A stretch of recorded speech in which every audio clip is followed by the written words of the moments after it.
Bon les amis, on va aller faire un tour un petit peu du côté de l'Ukraine. La situation est beaucoup plus que compliquée, elle est désespérée et elle paraît vraiment compromise pour justement ZZ et ses troupes. Le problème c'est qu'il y a des gens qui meurent aujourd'hui en masse et ça n'a pas l'air de vouloir s'arrêter de sitôt. Et là, on a tous ceux qui sont pro tout ça. Donc, je vais éviter d'aller trop loin dans les mots, vous avez compris. Parce que vu que j'ai pas ma carte de presse, vous comprenez, je peux pas parler comme je veux. Il y a que les types qui ont la carte de presse, qui sont passés par l'école de journalistes de gauche, qui ont le droit de dire ce qu'ils veulent. Mais moi, j'ai pas le droit, je peux pas. Voilà, je suis un simple citoyen, vous comprenez. Mais bon, ceci étant, on a tous ceux qui sont pro tout ça. Ils craignent aujourd'hui que Trump arrive, qu'il impose la paix.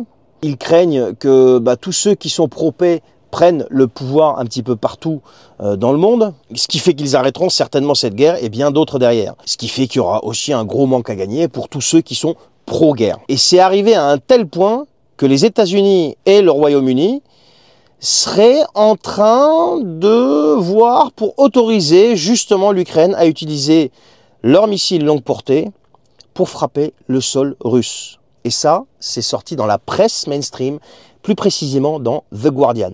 Et je vous parie que chez nous, il suivra. Parce qu'il n'aura pas le choix, c'est pas lui qui décide. Là-bas donne des ordres, ici ça suit. Et le problème, c'est que si la Russie est attaquée par des missiles longue portée sur son sol, je vous laisse imaginer la riposte. La riposte va être, mais plus que terrible. Les gens ne comprennent pas, tous ceux qui disent oui, je sais pas quoi. En face, il y a la Russie. Pour ceux qui ne savent pas ce que c'est la Russie, quelle est la culture russe à ce niveau-là, allez réviser ou apprenez plutôt, pour ceux qui sont encore, apprenez l'histoire.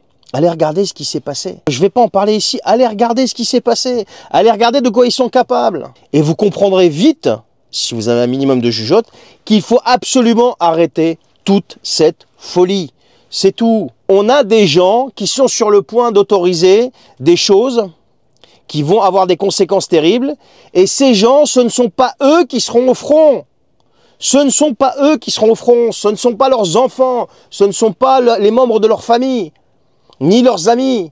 Non, eux, ils appuient sur des boutons pour envoyer des gens à la mort. C'est ça qui est en train de se passer. Donc arrêtez de dire n'importe quoi, de penser n'importe quoi, c'est la paix qu'il faut.